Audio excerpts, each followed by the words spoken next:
Sveiki, esu šeimos gydytoja Margarita Varkalienė ir šiandien trumpai papasakosiu, kaip artimieji gali pagelbėti moteriai pastebėję pirmuosius pogimdyvinės depresijos simptomus. Tai artimieji tikrai gali labai pagelbėti, nes labai svarbu laiku kreiptis pagalbos. Štai keletas būdų, kaip galite padėti.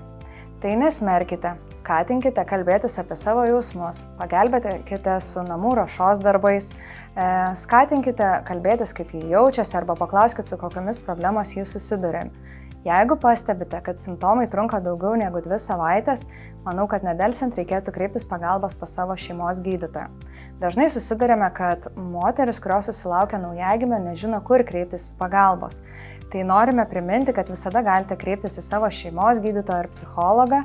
Taip pat artimieji, kurie pastebi, kad yra kažkokių problemų ar moters elgesys yra pasikeitęs, juos gali aptarti su šeimos gydytoju.